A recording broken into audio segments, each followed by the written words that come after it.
Good morning everyone. पिछले हफ्ते से पिछले सैटरडे संडे से हम लोगों ने एक नई शुरू की है L2E इन्वेस्टर्स।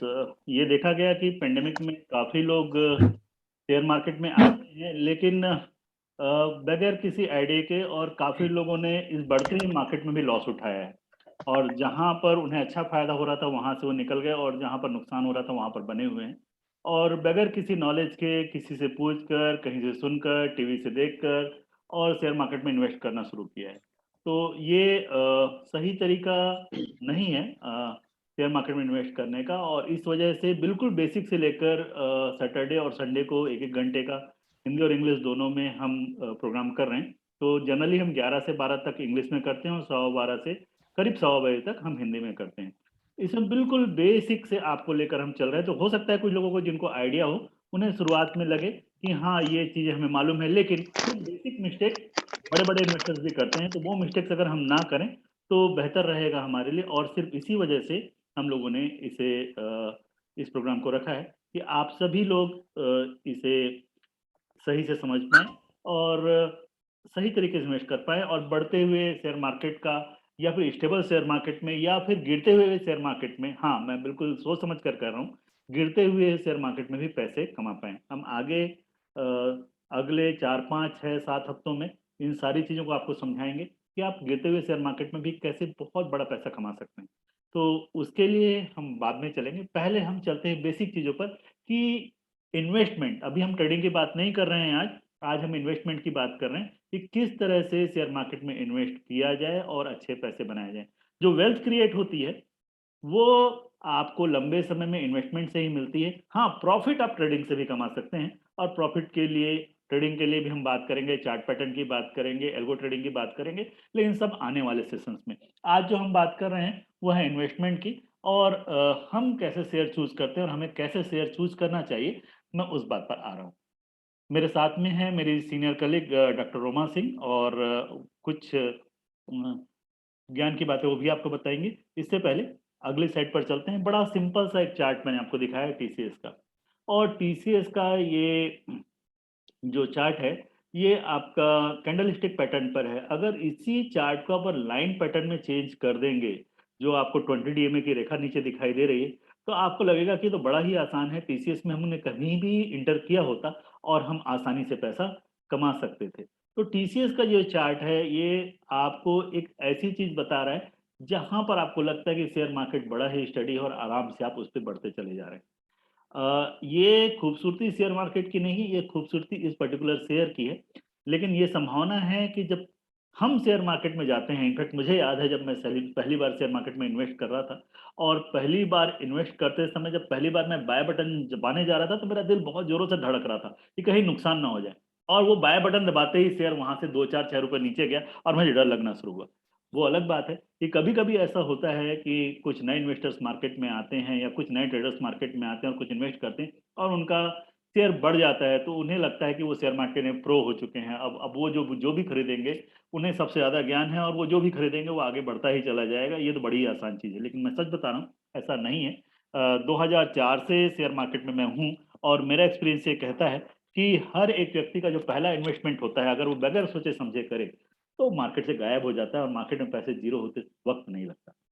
लेकिन आप सोच समझ कर करेंगे, तो शेयर मार्केट से बढ़िया इन्वेस्टमेंट की कोई दूसरी जगह नहीं है, जहाँ आपको ऐसी ग्रोथ मिल सकती है। और अगर आप थोड़ा-सा सोच समझ लें, थोड़ा-सा पढ़ लें, तो इससे बढ़िया वेल्थ कहीं क्रिएट हो नहीं सकती। यहाँ जो कंपाउंडिंग आपको मिलेगी, यहाँ जो चक्रवृद्धि ब्याज आपको मिलेगा, वो कोई दूसरी चीज़ नहीं दे सकती। ठीक है? तो अगले चार्ट पर आते हैं, और ये है बजाज फाइनेंस का चार्ट। कभी 2010-11 में ये जो हुआ करता था, कहीं शायद 6 या 7 रुपए पर ही था, और आज की डेट में 7,000 पर है। तो पिछले 10 सालों में 1000 गुना का जो रिटर्न है वो बजाज फाइनेंस ने दिखाया है। लेकिन सोचिए, अगर आपने यहाँ इन्वेस्ट किया होता, कहाँ पर, ठीक पैंडेमिक से पहले, और यहाँ से गिर करके आपका पैसा करीब-करीब आधा रह गया होता, तो आपको क्या महसूस होता? और उसके बाद आप पेशेंस नहीं रखकर यहाँ निकल जाते, और पता चलता कि 1 महीने या 2 या 4-6 महीने के बाद शेयर उससे कहीं ऊँची प्राइस पर है, तो फिर आप क्या महसूस करते? तो इन सब गलतियों से बचने के लिए हम आज कुछ बेसिक चीज़ें देखेंगे। देखिए, हम एक सेशन में सारी चीज़ें आपको नहीं बता सकते। आपको टाइम देना होगा, रेगुलर रहना होगा। और अगर आप प्रश्न पूछना चाहते हैं तो एंड में आपको वक्त भी मिलेगा, आप प्रश्न भी पूछ सकते हैं। हाँ, इसमें मैं आपको कुछ चीज़ें जो आपके पहले 2 सेशंस आपने अटेंड नहीं किए हैं, उसके बारे में मैं आपको चैट बॉक्स में एक लिंक शेयर कर रहा हूँ। ये लिंक है उस यूट्यूब चैनल की जहाँ इस चैनल की रिकॉर्डिंग पड़ी हुई है। तो वहाँ से आप जाकर के उस चैनल को लाइक करके वहाँ से हमेशा ही आप उन वीडियोज़ को देख सकते हैं। तो ऐसा नहीं होता पिक्चर हमेशा ही रोजी हो, जैसे बजाज फाइनेंस की दिख रही है या जैसे टीसीएस की दिख रही है। चीजें बदलती हैं। यहाँ पर आप देखिए कि ये जो चार्ट है, नीचे वॉल्यूम दिखाई दे रहा है और जहां पर ये शेयर गिरा है वहां पर देखिए कितना जबरदस्त वॉल्यूम है। तो बेचने वाले और खरीदने वालों दोनों ने ही ताकत दिखाई, बेचने में और खरीदने में। और जो लोग खरीद के निकल गए, आज उनके पैसे पैसे दुगने से ज्यादा हो गए। और जो लोग बेच गए इस समय पर, उन्होंने पता नहीं किस रेट पर खरीदा था और कितना नुकसान उठाया, ये तो वही जानते हैं। तो एक शेयर कैसे चूज किया जाए? शेयर को चूज करने के लिए हमें मालूम है कि स्टॉक मार्केट में 8,000 शेयर हैं और एवरी नाउ एंड देन आप टीवी चैनल ऑन करेंगे, हर अगले मिनट आपको एक शेयर, एक एनालिस्ट बताता है कि ये खरीद लीजिए और यहाँ से इसे चूकना नहीं है, इसे खरीद ही लेना है, ये तो आगे इतना हो जाएगा। और होता कई बार ऐसा है, जैसे आप उसे खरीदते हैं उस पर लॉस आने लगता है, आप 2-4 दिन उसे रखते हैं और उसके बाद जैसे ही सेल करते हैं वैसे ही वो शेयर वहां से बढ़ जाता है। जहां से आप खरीदते हैं वहां से गिरता है और जहां से बेचते हैं वो बढ़ जाता है। एक बड़ा ही अच्छा वीडियो आया था व्हाट्सएप पर कि जब खरीदता हूं तो, जब खरीदा तो गिर गया, जब बेचा तो बढ़ गया। बड़ा ही फनी वीडियो था। तो उस तरह की बात ज्यादातर लोगों के साथ होती है और जब लोगों को प्रॉफिट होता है तब तो जरूर शेयर करते हैं कि देखो मैंने इतना कमाया। जब लॉस होना शुरू करता है तो फिर वो चुपचाप बैठ जाता है व्यक्ति और फिर शेयर मार्केट के बारे में उल्टा सीधा कहना शुरू करता है। वो ये नहीं कहता कि मैंने गलत शेयर चूज किया, मैंने बगैर सोचे समझे किया। वो ये जरूर कहता है कि यार शेयर मार्केट तो बेकार की जगह है, गैम्बलिंग है। विश्वास कीजिए, गैम्बलिंग नहीं है। ये वो जगह है जहां पर आप मुकेश अंबानी के बिजनेस में रिलायंस के शेयर खरीद करके उसका बिजनेस पार्टनर बन सकते हैं, टाटा कंसल्टेंसी सर्विसेज के बिजनेस पार्टनर बन सकते हैं। और अब तो ये भी संभव है कि आप अमेजॉन के शेयर खरीद करके या आईबीएम के शेयर खरीद करके या माइक्रोसॉफ्ट के शेयर खरीद कर बिल गेट्स के पार्टनर बन सकते हैं। आप इंडियन शेयर मार्केट से फॉरेन कंपनीज के शेयर खरीद सकते हैं, हम उसके बारे में बाद में बात करेंगे। अभी हम देखते हैं कि हम अपने मार्केट में बगैर गलती किए हुए कैसे शेयर खरीदें। तो ओवर द टाइम, जैसे जैसे समय निकलता जाता है, जो अच्छी कंपनीज होती हैं उनके प्रॉफिट सामान्यतः बढ़ते चले जाते हैं, सामान्यतः बढ़ते चले जाते हैं। जैसे हम अच्छी कंपनीज का कहने का मतलब, अगर आप ब्लू चिप कंपनीज देखेंगे, अगर हम सेंसेक्स की 30 कंपनीज या निफ्टी की 50 कंपनीज देखेंगे तो ज्यादातर उसमें से ओवर द टाइम पीरियड, मैं ये नहीं कह रहा हूँ कि अगले महीने अगले क्वार्टर में, ओवर द टाइम पीरियड अच्छा परफॉर्म करती हैं। और उसमें हम देखें तो हमें सबसे इम्पोर्टेंट बात जो देखनी होती है कि क्वार्टर बाय क्वार्टर, मैंने पिछली बार मनी कंट्रोल की वेबसाइट आपको दिखाई थी और वो डेटा सभी के लिए ओपन है और वहां देख सकते हैं आप कि हर क्वार्टर में कैसा रिजल्ट आ रहा है और कितना रेवेन्यू जनरेट कर रहे हैं। ये संभव है कि कोई कंपनी रेवेन्यू ज्यादा जनरेट कर रही हो लेकिन प्रॉफिट ना जनरेट कर रही हो, है ना, इनकम तो आ रही हो लेकिन प्रॉफिट ना हो। उस समय में आपको ये भी देखना है कि उनका इनकम परसेंटेज कितना है। और बहुत इंपॉर्टेंट बात है कि प्रॉफिट आफ्टर टैक्स। अगर आप लोग चाहें तो इन चीजों को नोट कर लें, रिकॉर्डिंग तो आपको मिलेगी लेकिन अगर आप नोट करेंगे तो शायद आपको ज्यादा अच्छे से ध्यान रहेगा कि क्या चीजें आपको देखनी है, इनका प्रॉफिट आफ्टर टैक्स कितना है। तो ट्रेंड के हिसाब से हम देखते हैं कुछ कंपनीज हैं जिनका प्रॉफिट लगातार ही बढ़ता चला जाता है और कभी भी उस शेयर को खरीदें, महीने 2 महीने बाद वो प्रॉफिटेबल हो जाते हैं और लगातार फिर आगे प्रॉफिटेबल बने रहते हैं। बीच में का झटका कोई बड़ा आ जाए अलग बात है, अदरवाइज लगातार वो प्रॉफिटेबल बने होते हैं।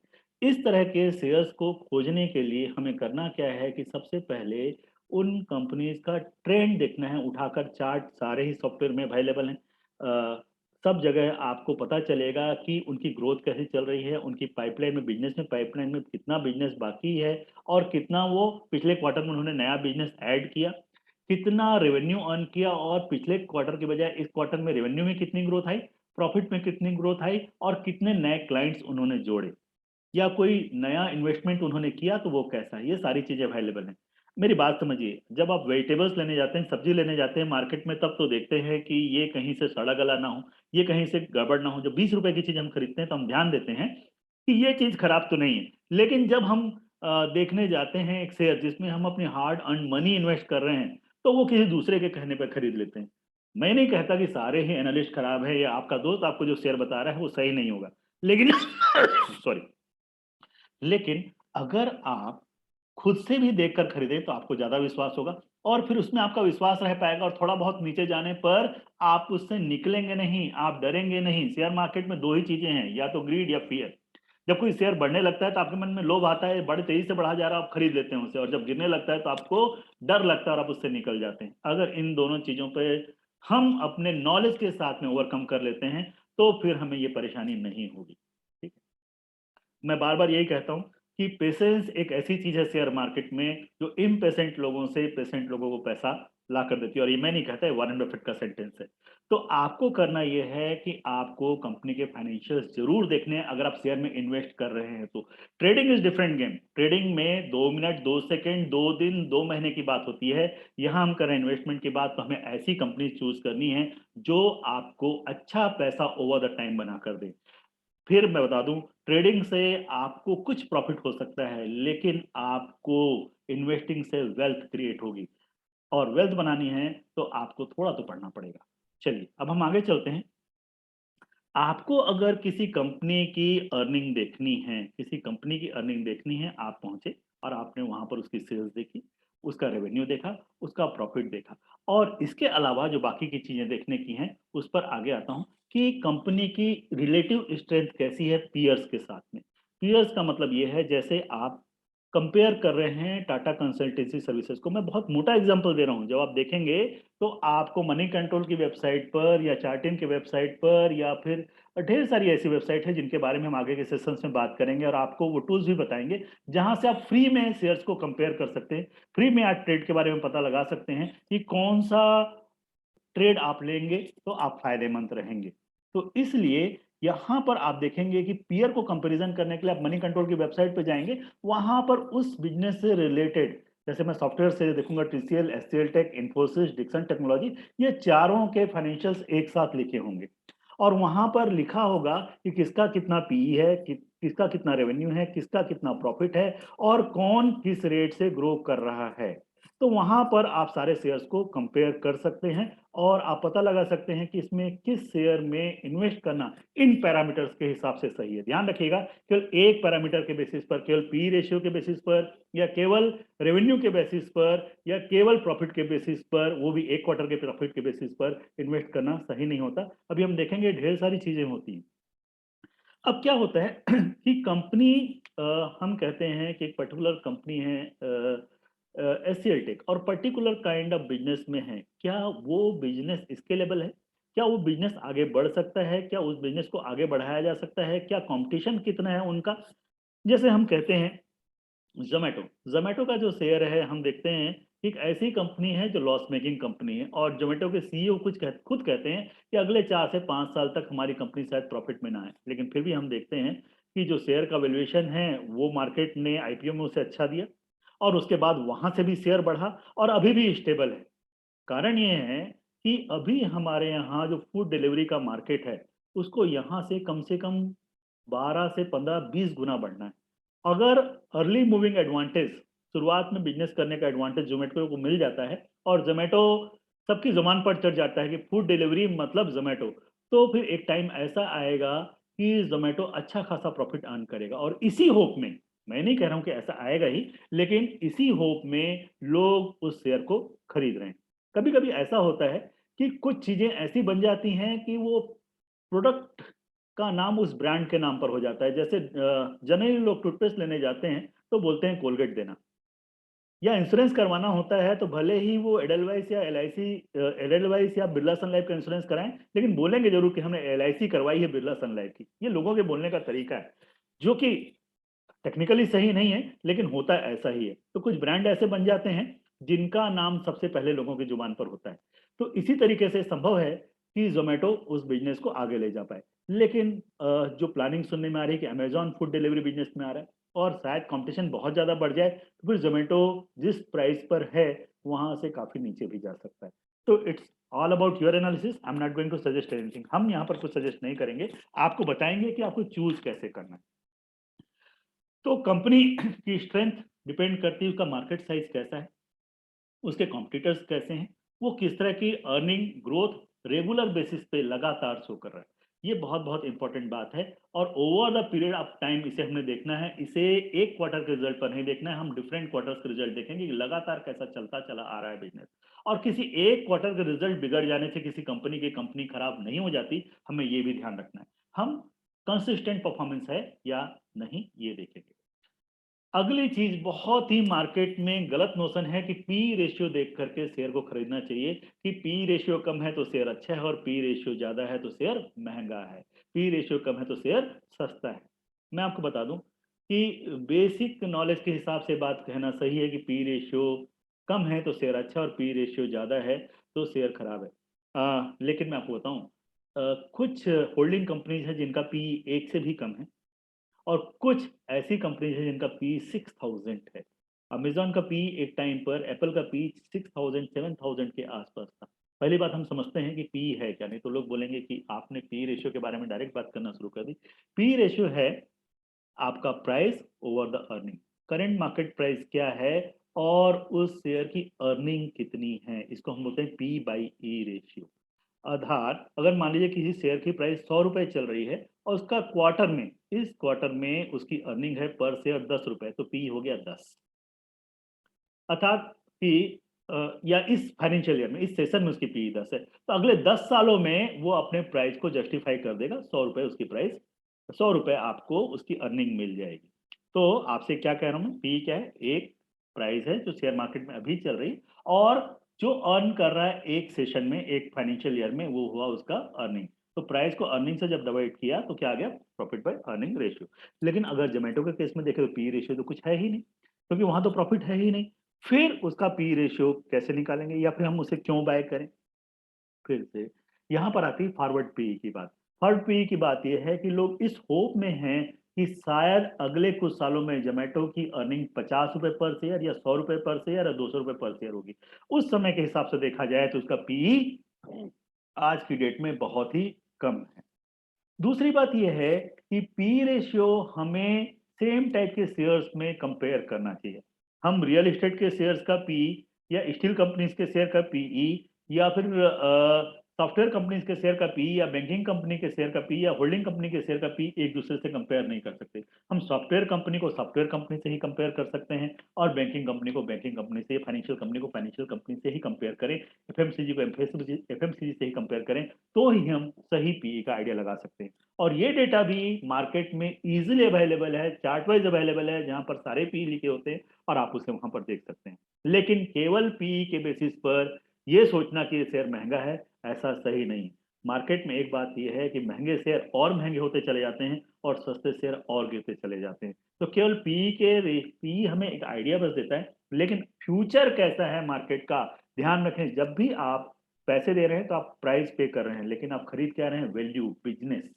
तो वो कौन सा बिजनेस है, उसके लिए आप कितना पैसा देने के लिए तैयार हैं, उस बिजनेस के मॉडल पे डिपेंड करेगा, उस मैनेजमेंट के विजन पे डिपेंड करेगा कि आगे वो बिजनेस कहां तक जा सकता है।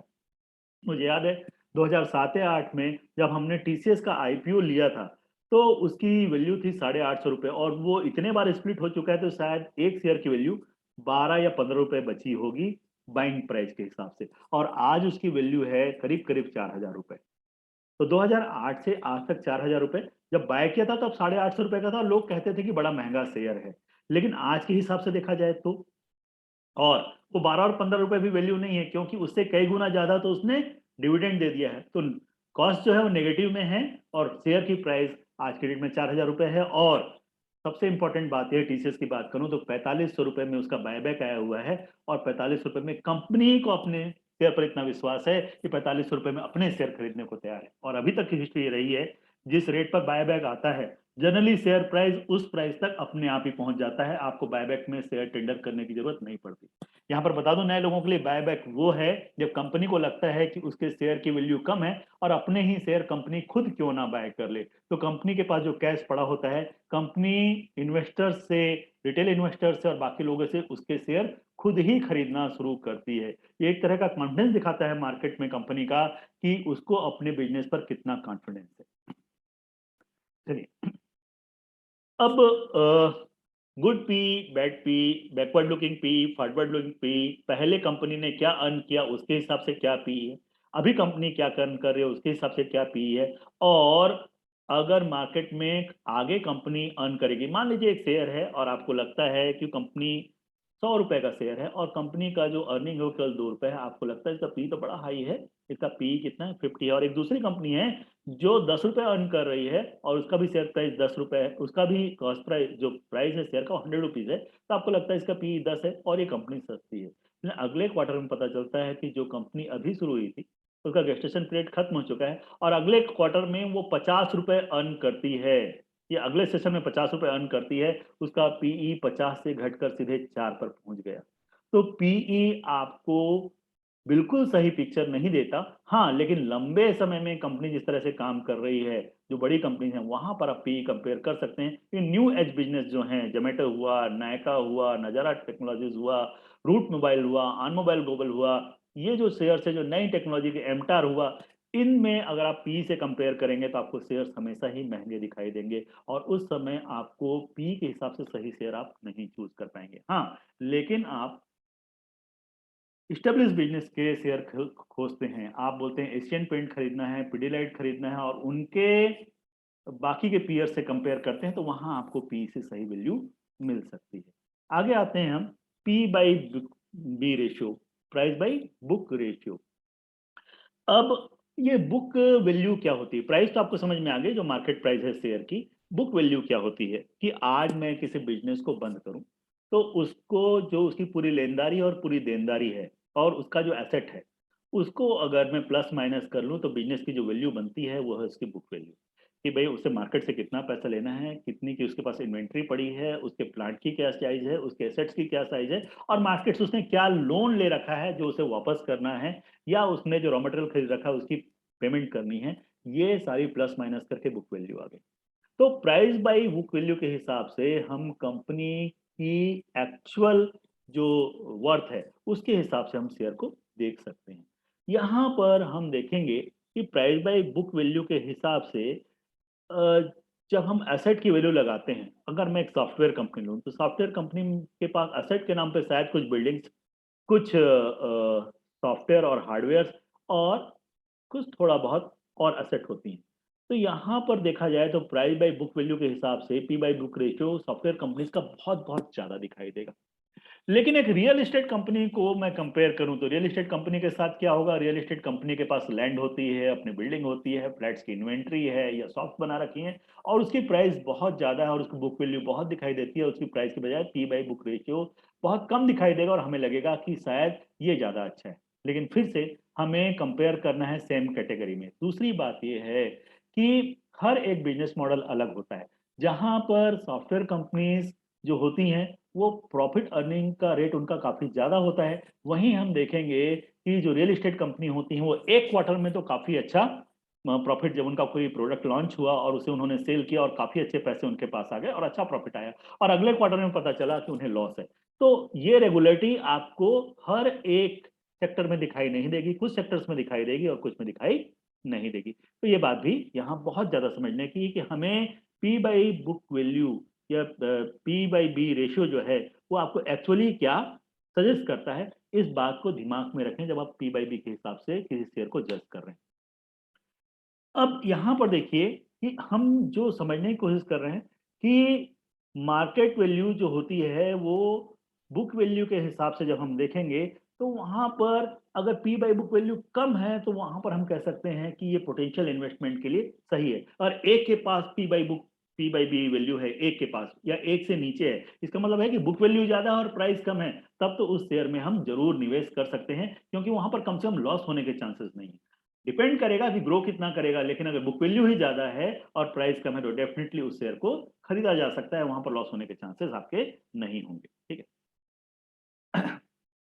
अ, एक बड़ी ही अजीब सी धारणा है मार्केट में कि जो कंपनी अच्छा डिविडेंड दे रही है वो ही कंपनी अच्छी है। मैं नहीं कह रहा हूँ जो कंपनी अच्छा डिविडेंड दे रही है वो कंपनी अच्छी नहीं है, लेकिन शेयर मार्केट में हम 1 2 3 4 रुपए का डिविडेंड कमाने नहीं आए हैं, ये पिक्चर बिल्कुल क्लियर होनी चाहिए। टीसीएस का 4,000 रुपए का शेयर डिविडेंड आया है 7 रुपए का, है ना? और बड़े जोक बनते हैं इस बात पर कि जो 40 40 50 50 हजार के शेयर से उन्होंने 3 रुपए 4 रुपए का डिविडेंड दिया और लोग कहते हैं कि इतने धन का क्या कीजिएगा। ठीक है। तो ये जो 3 या 4 रुपए का डिविडेंड है, ये एक्चुअली डिविडेंड कंपनी को डिवाइन नहीं करता है, ना ही शेयर मार्केट में डिविडेंड की इनकम जो है वो कोई खास वैल्यू रखती है। अगर हम बीपीसीएल को देखें, बीपीसीएल ने पीछे 57 रुपए का डिविडेंड दिया ना। अभी हमने देखा एनएमडीसी का 140 रुपए का शेयर है, उसने 7 या 9 रुपए का डिविडेंड दिया। तो वहां पर हम देखेंगे तो डिविडेंड की वैल्यू टोटल शेयर की वैल्यू से हमें बहुत अच्छी दिखाई देती है। लेकिन डिविडेंड जो कंपनी नहीं दे रही है वो उस पैसे का कर क्या रही है, ये बड़ी इंपॉर्टेंट चीज है। क्या उसे वो बिजनेस को ग्रो करने में आगे लगा रही है? क्या वो नई कंपनी का एक्विजिशन कर रही है? क्या वो नए प्लांट्स या नए एवेन्यूज सर्च कर रही है? क्या वो नए बिजनेस में जा रही है या कहीं दूसरी सब्सिडरी को ओन करने के लिए जा रही है?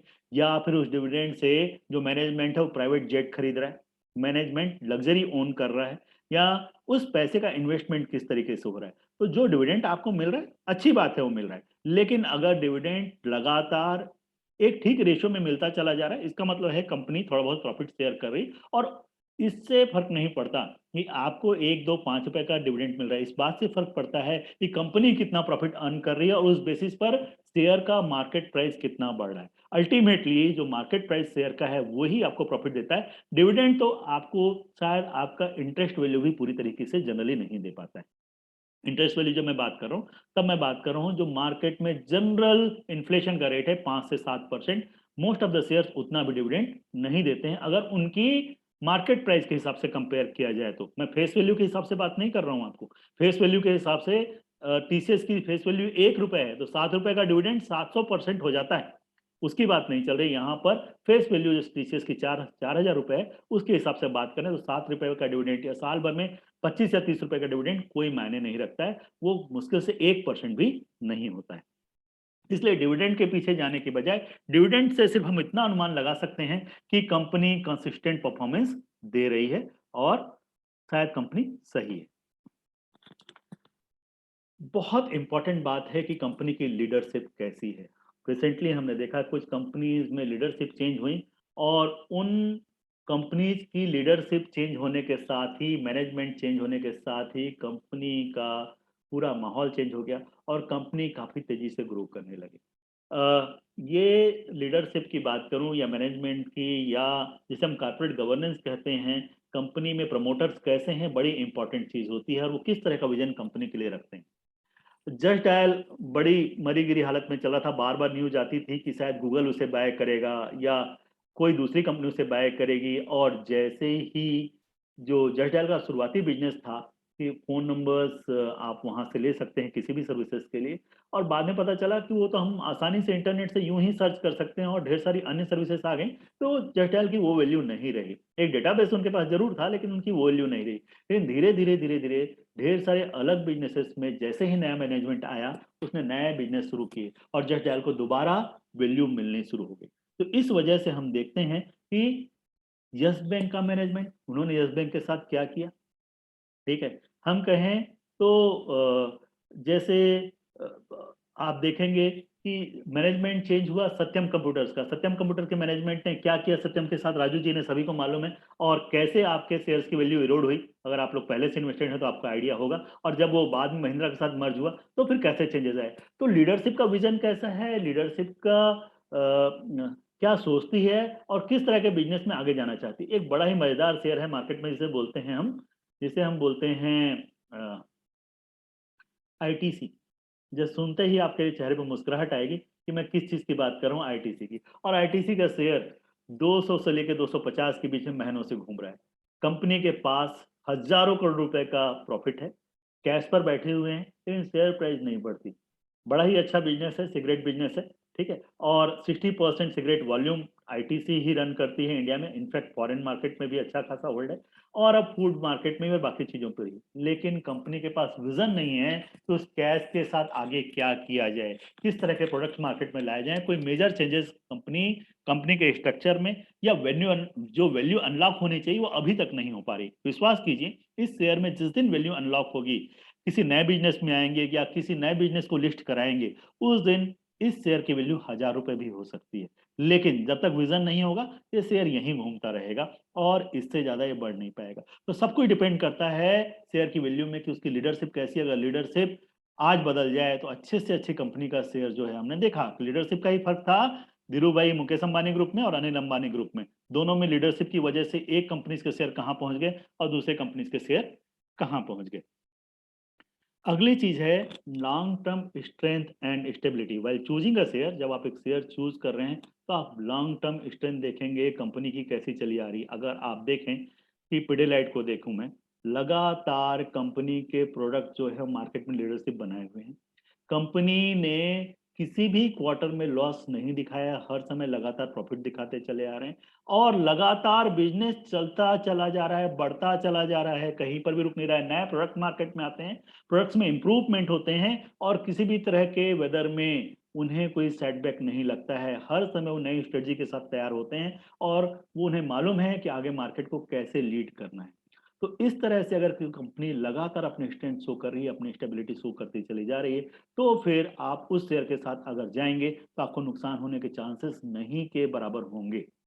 ध्यान रखिएगा, यहाँ सेंटिमेंट बड़ा इंपॉर्टेंट है। अभी रोमा मैडम आएंगे और आपको बताएंगे कि सेंटिमेंट कैसे इंपॉर्टेंट है। जैसे ही आपने एक शेयर खरीदा और वहां से 2 रुपए 5 रुपए नीचे गया और आप बाहर निकल आए, तो फिर ऐसे समय आप नहीं कमा पाएंगे। अगर आप इन्वेस्टर हैं तो इन्वेस्टर की तरह बिहेव कीजिए, तो देखिए आपको कैसी अर्निंग मार्केट में आती है। अगर आपको मल्टीप्लिकेशन देखना है, कंपाउंडिंग का फायदा देखना है, तो शुरुआत के वीडियोस में, पहले और दूसरे वीडियोस में मैंने आपको मल्टीपल्स में दिखाया है कि आप 5,000 रुपये हर महीने लगाते हैं तो आप 20 सालों में कितने करोड़ रुपए बना सकते हैं। ठीक है, तो वो कंपाउंडिंग का जो फायदा है, अगर आप देखना चाहते हैं तो वहां जाकर वापस देखिएगा, जो आपको लिंक मैंने दी हुई है। यहाँ हम चलते हैं आगे और देखते हैं कि क्या क्या 7 चीजें हमने देखी जिसके बेसिस पे आप एक शेयर चूज करते हैं। कि ट्रेंड कैसा होना चाहिए, है ना। ट्रेंड आप देखते हैं कि अर्निंग ग्रोथ कैसी है, कंपनी की रेवेन्यू आपने देखा, कंपनी की पीयर्स के साथ उसके बाकी की जो कंपनीज हैं उनके हिसाब से कंपनी क्या देखती है, क्या अर्न कर रही है, क्या उसकी स्ट्रेंथ है। डेट टू इक्विटी रेशियो बड़ी इंपॉर्टेंट चीज है, थोड़ा डिटेल में समझते हैं। डेट, ज्यादातर जो इंडियन मार्केट है यहाँ पर हम देखते हैं कि कई ऐसी कंपनीज आई जिन्होंने मार्केट से लोन लिया और ये बड़ी स्टैंडर्ड प्रैक्टिस है मार्केट में। इनफैक्ट रिलायंस जो कंपनी है या टाटा मोटर्स जो है, उनके ऊपर भी अच्छा खासा डेट है। और डेट का मतलब ये नहीं होता कि कंपनी बुरी है। डेट का मतलब ये है कि कंपनी वो पैसे ले रही है और कंपनी एक पर्टिकुलर इंटरेस्ट पे कर रही है। लेकिन कंपनी जो बिजनेस कर रही है, क्या उसमें जो प्रॉफिट अर्न कर रही है वो डेट के परसेंटेज से या डेट के इंटरेस्ट परसेंटेज से ज्यादा है। और डेट के इंटरेस्ट परसेंटेज से जो लोन लिया हुआ है, जो उधार लिया हुआ है, उस पे जो ब्याज दे रही है, अगर उससे ज्यादा अर्न कर पा रही है तो वो जस्टिफाइड है। विश्वास कीजिए कि मान लीजिए आप एक फ्लैट लेना चाहते हैं, आपको लगता है कि आप इन्वेस्टमेंट करना चाहते हैं और आपके पास 5 लाख रुपए हैं, आप 50 लाख का फ्लैट लेते हैं और 45 लाख रुपए का क्या कर लेते हैं, आप लोन ले लेते हैं। उस 45 लाख पे 20 साल के लिए आप क्या करते हैं, उस पे ईएमआई ले लेते हैं और हर महीने आपको 30,000 रुपए के आसपास, एक अनुमान से मैं कह रहा हूँ, 30,000 रुपए की ईएमआई आपको पे करनी है। लेकिन आपको मालूम है कि इस फ्लैट को आप रेंट पे देते हैं तो आपको 50,000 रुपये पर मंथ अभी से ही क्या नहीं शुरू हो जाएगा, क्या हो जाएगा, रेंट आना शुरू हो जाएगा। 50,000 रुपये पर मंथ का रेंट आ रहा है और आप क्या कर रहे हैं, आप पे कर रहे हैं 30,000 रुपीज जो ईएमआई पे कर रहे हैं और इस वजह से 20,000 रुपये आपको पर मंथ मिल रहे हैं। आपने 5 लाख रुपए लगाए जिसमें 20,000 रुपये पर मंथ आपको मिल भी रहे हैं, साथ में 20 साल में फ्लैट भी आपका हो जाएगा। तो इस तरह के डेट में कोई परेशानी नहीं है, आप कंटिन्यू कर सकते हैं इसके साथ। और विश्वास कीजिए, जो ये पैसे की वैल्यू है जो ईएमआई पे कर रहे हैं, ये तो ओवर द टाइम पीरियड 20 साल के बाद जो आप 30,000 रुपये पे कर रहे हैं वो आज के 3,000 के बराबर भी नहीं रहेगा। और फ्लैट की वैल्यू कहीं कई गुना हो जाएगी और जो रेंट आपको मिल रहा है वो भी कई गुना हो जाएगा। तो लोन लेना या उधार लेना कभी भी बुरा नहीं है, लेकिन जो लोन लेकर के उधार लेकर के आप काम कर रहे हैं वो कितना रिस्की है और उससे आप क्या ग्रो कर पा रहे हैं, क्या आप उसे जनरेट कर पा रहे हैं, बहुत इंपॉर्टेंट है। तो डेट टू इक्विटी रेशियो भी आपको डिफरेंट वेबसाइट पे मिल जाएगा, लेकिन आप कंपेयर फिर करेंगे उन्हीं उसी तरह की कंपनी से, सेम सेक्टर की कंपनी से, आप देखेंगे रियल एस्टेट कंपनीज के ऊपर डेट हमेशा ज्यादा होता है, क्योंकि वो हमेशा उधार लेकर काम करते हैं, लोन लेकर काम करते हैं, उनके बड़े बड़े इन्वेस्टमेंट होते हैं। और सॉफ्टवेयर कंपनीज के ऊपर ऑलमोस्ट नील डेट होता है या नहीं होता डेट।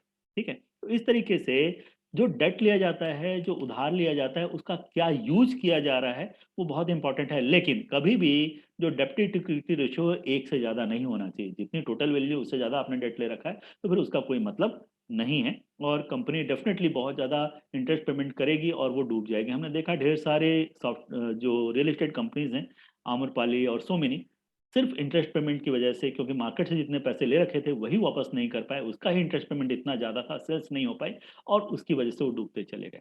तो डेब्ट इक्विटी रेशियो आपको देखना है सेम तरह की कंपनीज में कितना है, और बहुत ज़्यादा डेट वाली कंपनीज आप ना लें। जो कंपनी ये विजन रखती है, आप देखेंगे जो जनरल मीटिंग होती है या क्वार्टरली रिजल्ट आते हैं, उसमें कंपनी ये टारगेट बताती है कि अगले क्वार्टर्स में हम इतना अपना लोन कम कर देंगे, हम इतनी डेट कम कर देंगे। लाइक टाटा मोटर्स ने कहा हुआ है कि 2023 के अंत तक हम अपना सारा डेट खत्म कर देंगे। रिलायंस बोलता है कि 2022 के अंत तक हम अपना सारा डेट खत्म कर देंगे।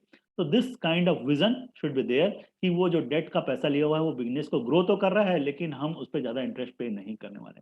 फिर हमने पीई रेशियो देखा, आपको एक फेयर वैल्यू देता है लेकिन आपको एग्जैक्ट वैल्यू नहीं देता। पी को भी आपको मार्केट के और कंपनी के विजन के साथ मिलाकर देखना पड़ेगा। कंपनी डिविडेंड को कैसे ट्रीट करती ये हमने देख लिया, और बहुत इंपॉर्टेंट बात, लीडरशिप या प्रमोटर्स कैसे और लॉन्ग टर्म स्ट्रेंथ कैसी कंपनी की, ये आपको देखना है। अगली स्लाइड पर मैं आता हूं, और अब आप सुनेंगे आगे की बात डॉक्टर रोमा सिंह से। वो आपको बताएंगी कि किस तरीके से क्या एडवांटेज है इन्वेस्टिंग के। आज हम ट्रेडिंग के बारे में ज़्यादा बात नहीं कर रहे, मैंने आपको बताया कि हम आगे चलकर आपको step by step algo trading तक और उसके आगे भी लेकर चलेंगे।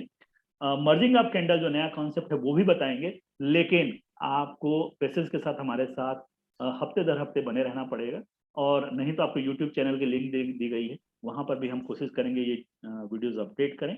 Now I am going unmute, doctor please. Thank you Priyansh. आज प्रियांश ने जो बताया उसको मैं समराइज कर देती हूँ। प्रियांश बता रहे हैं कि आप कैसे इन्वेस्टमेंट के लिए अच्छी स्टॉक्स को चूज कर सकते हैं।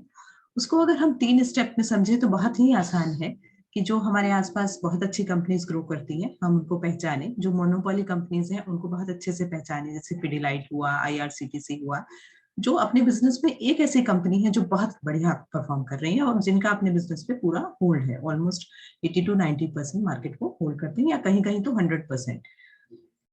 सेकेंड थिंग है कि आप moneycontrol.com या टिकट ऐप पर जाकर जो पैरामीटर्स उन्होंने बताए, यानी profit earning ratio, price to book ratio और फंडामेंटल्स, मैनेजमेंट, पुरानी उनकी जो सेल्स है, जो टोटल उन्हें मार्केट का कमांड है, वो सब अगर आप देखकर कंपेयर करें तो आप अच्छे से इन्वेस्टमेंट के लिए स्टॉक्स को चूज कर सकते हैं। अब यहाँ लिखा हुआ है advantages of trading and investing. तो जैसा कि हमने पहले दिन भी बताया था कि ट्रेडिंग की बहुत सारे एडवांटेज हैं, और अपना पैसा जो आपने बहुत मेहनत से कमाया है उसे खुद से इन्वेस्ट करने का बहुत ज्यादा एडवांटेज ये है कि अगर आप अपने जो टाइम है उसको कभी भी डिसाइड कर सकते हैं। ऐसा नहीं जरूरी कि आप किसी पर्टिकुलर डे या पर्टिकुलर टाइम पर ही आपको बैठना है जाकर, आप किसी भी टाइम पर अपने प्रॉपर शेड्यूल में से 15 दिन या हफ्ते में एक टाइम फिक्स कीजिए, और उस टाइम स्लॉट पर आप डिसाइड कीजिए कि आपको कितना पैसा इन्वेस्ट करना है मार्केट में, किस ड्यूरेशन में करना है, यानी कि इस तरह से रेगुलरली आप करना चाहते हैं, आप मंथली सिप लगाना चाहते हैं, आप एनुअल लगाना चाहते हैं, आप क्वार्टरली लगाना चाहते हैं, या आप एक लॉट में इन्वेस्टमेंट करना चाहते हैं। उसके अलावा आप ये देख सकते हैं कि जो स्पेस की लिबर्टी है, यानी ऐसा जरूरी नहीं कि आपको ऑफिस टाइम में ही वो काम करना है, आप इन्वेस्टमेंट के लिए डिसीजन कभी भी ले सकते हैं। आप अपने घर से वो डिसीजन ले सकते हैं, आप अपने ऑफिस से, आप कहीं घूमने गए हुए हैं, वहां आप चेक कर सकते हैं स्टॉक्स के इन पैरामीटर्स को। खुद से इन्वेस्टिंग का ये फायदा है कि आपको फाइनेंशियल स्टेबिलिटी मिलेगी। अगर आप किसी के कहने पर इन्वेस्ट करेंगे तो हो सकता है कि वो जब उसने बताया हो तब वो स्टॉक्स अच्छा परफॉर्म कर रहे हो, आज की डेट में कुछ कारण से, कुछ कंपनी में प्रॉब्लम की वजह से वो अच्छा नहीं कर रहे, तो आपका उतना अच्छा पैसा नहीं बढ़ेगा जितना कि आप खुद से अगर उसे करेंगे, खुद से एक शेड्यूल डिसाइड करेंगे और अपना इन्वेस्टमेंट करेंगे तो आपका पैसा बढ़ेगा। और ये इसके लिए एक सिंसियर एफर्ट चाहिए। सिंसियर का मतलब है कि आपको रेगुलरिटी से हमेशा मार्केट की टच में रहना चाहिए। अगर आप इन्वेस्टमेंट पर जाते हैं तो आपको पता होना चाहिए कि कौन सी कंपनी अब अच्छा परफॉर्म कर रही है, कौन सी कंपनी अपने सैचुरेशन लेवल पर आ गई है, और कौन सी कंपनी अभी स्टार्ट हुई है और उनमें पैसा लगाने से बहुत ज्यादा मल्टीपल में ग्रोथ मिल सकती है, क्योंकि कंपाउंडिंग यहाँ बहुत इंपॉर्टेंट है। उसके बाद ये आपको इंडिपेंडेंस दे सकता है। अगर आप फाइनेंशियल मार्केट में इन्वेस्टमेंट करते हैं, एक बड़ा कॉर्पस फंड आप बना लीजिए, और उसके बाद आपको 9 to 5 जॉब करने की जरूरत नहीं है, किसी बॉस की बात सुनने की जरूरत नहीं है, आप मार्केट में अपना पैसा लगाकर टाइम टू टाइम उसे चेक करके बहुत अच्छा कॉर्पस फंड क्रिएट कर सकते हैं। इससे आपका वेल्थ क्रिएशन होगा और प्रोटेक्शन ऑफ टैक्सेस भी यहाँ हमें मिलता है, क्योंकि किसी भी जॉब में अगर हम हैं या हम कोई और बिजनेस करते हैं तो वहां हम 25 to 30 टैक्स बैंड में आ जाते हैं, 25 to 30% के टैक्स बैंड में रहते हैं 10 लाख से ऊपर अगर हमारी इनकम हो जाती है, 10 या 15 लाख से ऊपर। बल्कि इस केस में अगर आप स्टॉक्स को 1 साल के बाद बेचते हैं, खरीदने के 1 साल के बाद, तो आपको सिर्फ 10% टैक्स ही उस पर पे करना होता है, वो भी 1 लाख के अमाउंट के ऊपर। इसके बाद हम आगे चलते हैं कि कैसे हम इसको अचीव कर सकते हैं, कैसे हम सक्सेसफुल इन्वेस्टर बन सकते हैं। तो उसके लिए सबसे पहली चीज है सेल्फ डिसिप्लिन। सेल्फ डिसिप्लिन जो आप बहुत सारी मार्केट में वीडियो देखते हैं जहां लिखा होता है भाई बढ़ गया, अब मैं आपको तरीका बताता हूँ कैसे आप अच्छे से ग्रोथ कर सकते हैं, ये शेयर्स खरीद लीजिए। तो अगर आप ऐसी वीडियो देखकर बार बार अपनी स्ट्रेटजी और टेक्निक्स को चेंज करते हैं तो आप अच्छा पैसा नहीं कमा सकते। आपको एक सेल्फ डिसिप्लिन चाहिए होगा, आपको अपने रूल्स, अपने रेगुलेशंस, अपनी स्ट्रेटजीज डिसाइड करनी है। एक बार आप डिसाइड कर लेते हैं तो उससे आपको स्टिक करना है। वही चीज पेशेंस में आती है, यानी आपको पीसफुली पेशेंटली वॉच करना है मार्केट को। हाँ, अगर आपको लगता है कि आपकी दी गई समझी गई स्ट्रेटजी और तकनीक के हिसाब से कोई शेयर जो अब नीचे जा रहा है और मुझे इससे निकल जाना चाहिए, तो आपको निकल जाना चाहिए। लेकिन अगर वो ट्रेंड शॉर्ट टर्म ट्रेंड है, जो कि प्रियांश जी आगे बताएंगे आपको कि 2 तरह के ट्रेंड होते हैं, लॉन्ग टर्म और शॉर्ट टर्म, तो हमें उनको भी आइडेंटिफाई करना सीखना है। तो शॉर्ट टर्म ट्रेंड में अगर आप निकल जाएंगे तो हो सकता है वही स्टॉक 10 गुना आगे पैसा दे देता और आप निकल गए और अब वो ऊपर ही बढ़ता जा रहा है, आप उसमें वापस उतना करेज नहीं ला पाते कि वापस उसको आप खरीद पाए। तो सेल्फ डिसिप्लिन और पेशेंस बहुत ही जरूरी चीजें हैं। तब आता है एडेप्टेबिलिटी। एडेप्टेबिलिटी यहाँ इसीलिए लिखा गया है कि कभी कभी क्या होता है, हम शुरू में जब तक हमारी नॉलेज का एक लेवल होता है हम एक तरीका एज्यूम करते हैं, फिर बाद में हमें पता चलता है धीरे धीरे जब हम मार्केट में खुद से उतरते हैं, क्योंकि मार्केट में कोई भी चीज तभी बेहतर समझ में आती है जब आप खुद से ट्रेडिंग करना शुरू करते हैं। तो ये ऐसा है जैसे स्विमिंग सीखना। अगर आपको कोई तरीका बता रहा है भाई इस तरह से स्विमिंग करना है, तो वो स्विमिंग आप तब एक्चुअल एक्सपीरियंस करेंगे जब आप पानी में उतरेंगे। उसको, वो पानी में उतरने का डर और सीखने की खुशी दोनों तभी मिलती हैं जब आप वो काम कर रहे हैं। ऐसा ही ट्रेडिंग में भी है।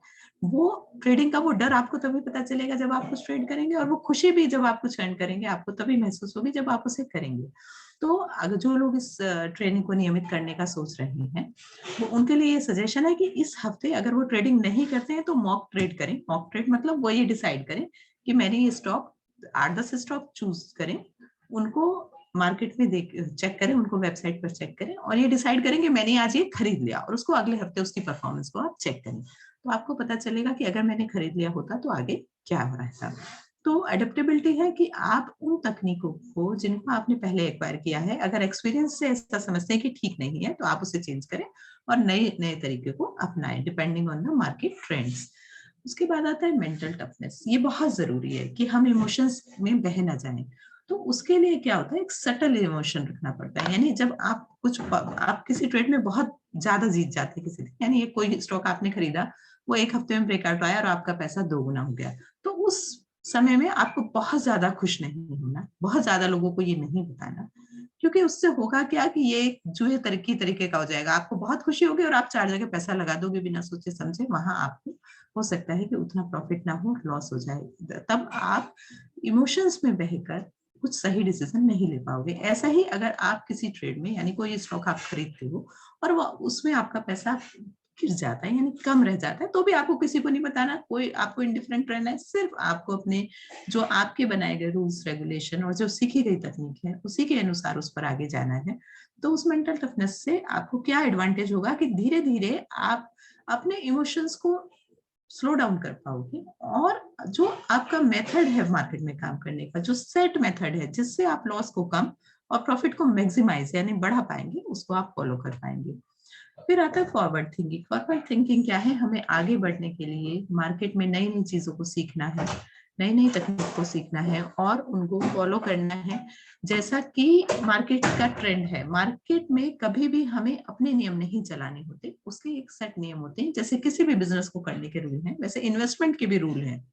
और वो रूल बहुत सोच समझकर बहुत सालों में बनाए गए हैं, जिनको प्रियांश जी ने जो पैरामीटर आपको देखना बताया, जो तरीका बताया कि फंडामेंटल एनालिसिस कंपनी का करना चाहिए, उसके बाद मैनेजमेंट को चेक करना चाहिए, उसके बाद उसकी ग्रोथ को देखकर आपको स्टॉक को बाय करना है उसकी इंट्रिंसिक वैल्यू देखकर।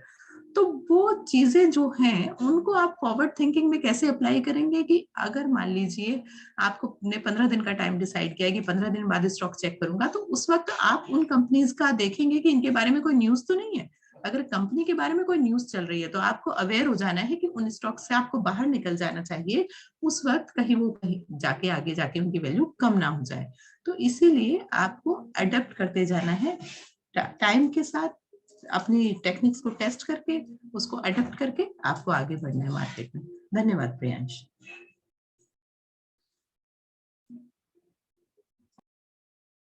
All right, guys, so here यहाँ पर जो हम देख रहे थे कि बातें बताई गई, उसके हिसाब से आप किस स्टॉक को रखने के लेने के बाद क्या क्या कर सकते हैं, उसको चूज करने के बाद क्या क्या कर सकते हैं। लेकिन कभी कभी ऐसा होता है कि हमें समझ में नहीं आता कि हम कौन सा स्टॉक लें और कौन सा ना लें। तो एक तो फंडामेंटल जो विषय मैंने आपको बताई, हम उसे कल देखेंगे कि फंडामेंटल्स को हम कैसे कैसे चेक कर सकते हैं। साथ में टेक्निकल्स, किसी लॉन्ग टर्म इन्वेस्टमेंट के लिए भी हम टेक्निकल एनालिसिस कई बार जरूरी हो जाता है, क्योंकि कई बार क्या होता है, कंपनीज जो होती हैं उनकी सारी चीजें बैलेंस शीट पर नहीं होती हैं, और कुछ ऐसी चीजें होती हैं, कंपनी हमेशा अच्छी चीजें दिखाने की कोशिश करती है, और जो चीजें जो बिगड़ रही होती हैं वो शायद बैलेंस शीट पर नहीं दिखाई देती, लेकिन वो टेक्निकल चार्ट्स पर डेफिनेटली दिखाई देती हैं। और आपको टेक्निकल चार्ट देखना समझ में आ जाएगा लॉन्ग टर्म में कि कौन सा स्टॉक को कब बाय किया जाता और कैसे वो बढ़ता, तो फिर शायद आपके लिए और आसानी हो जाएगी कि आप फंडामेंटल और टेक्निकल दोनों के साथ आगे बढ़ सकेंगे। तो कल हमारा जो प्रोग्राम है, हम तय किया है कि हम आपको लॉन्ग टर्म टेक्निकल चार्ट कैसे देख सकते हैं इस बारे में बात करेंगे।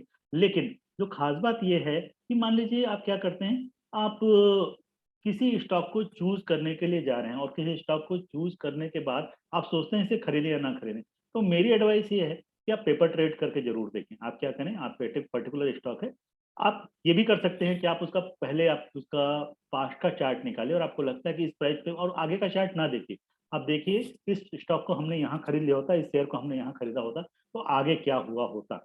आपने उसे लिखिए कि मैंने इस रुपए पे इस हिसाब से मैंने ये शेयर खरीद लिया, और उसके बाद अब मैं आगे बढ़ता हूँ और आगे देखता हूँ क्या होता है। या फिर आपके पास पेशेंस है तो आप क्या कीजिए कि आज कोई शेयर चल रहा है, आप उसके टेक्निकल देखे आपने, और आपने सोचा कि मैंने इसे खरीद लिया।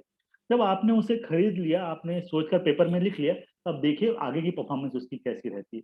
धीरे धीरे आपके अंदर कॉन्फिडेंस डेवलप होना शुरू होगा कि आप उस स्टॉक को खरीदते हैं तो आपको किस तरह का रिटर्न मिलना शुरू हो रहा है।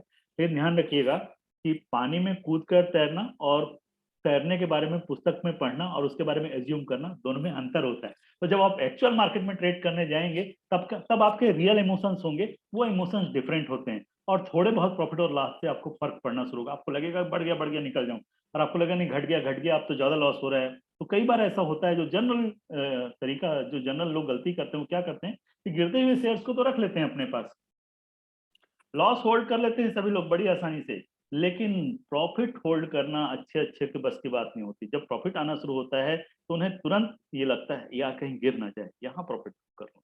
तो ये सबसे बड़ी समस्या होती है, जो लोग गलती करते हैं वो सही तरीके से उस पर्टिकुलर स्टॉक को होल्ड नहीं कर पाते हैं। जबकि होना ये चाहिए कि हम बढ़ने वाले स्टॉक को ज्यादा लंबे समय तक रखें, और जो गिरने वाला स्टॉक है हमारे पर्टिकुलर लेवल से नीचे चले जाए तो हम उसे निकाल दें। ठीक है।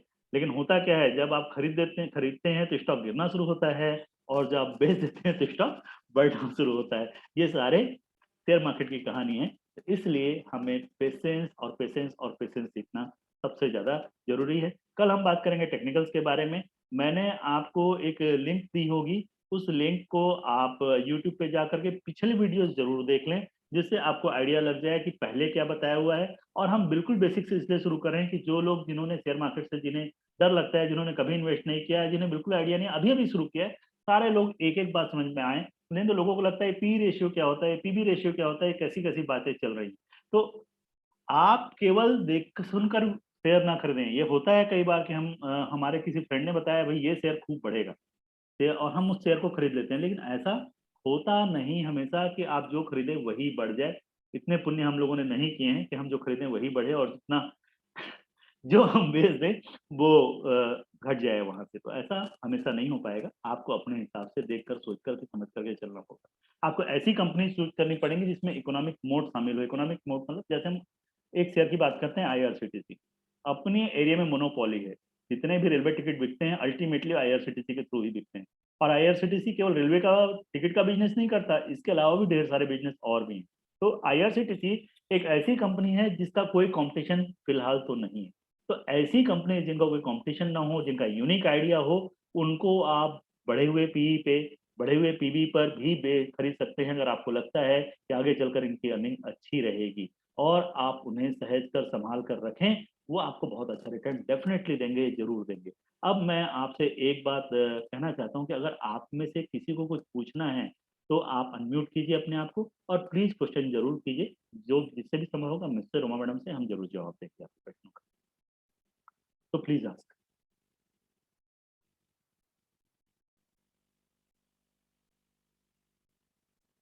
मैं फिर से एक बार रिपीट कर रहा हूँ, सुबह 11 से 12 इंग्लिश में और उसके बाद 12:15 से करीब करीब 1:15 बजे तक हम हिंदी में सेम सीरीज चला रहे हैं और कोशिश करते हैं कि इनके वीडियोस भी अपलोड कर दें। गारंटी नहीं इस बात की हम वीडियो अपलोड कर ही पाएंगे। कोशिश कीजिए कि आप लाइव सेशन में ही आकर करें, जिससे आपका कोई डाउट हो तो आप पूछ भी पाएँ और कोई दूसरा पूछता है तो आपको उससे भी समझ में वो बात आ पाए। इसलिए अगर आपका कोई प्रश्न है तो आप इनवाइटेड हैं, जो भी कुछ पूछना है या आप किसी भी तरह का प्रश्न पूछना चाहते हैं, यहाँ सभी लोग नए हैं, आप कोई भी प्रश्न पूछ सकते हैं। आप चाहें तो मुझे क्वेश्चन चैट बॉक्स में लिख के भेज दें। वेलकम गोपाल भाई, थैंक यू, ऑलवेज वेलकम। आगे बने रहिए साथ में, आपको आगे लेकर चलेंगे। आशुतोष भाई कोई प्रश्न?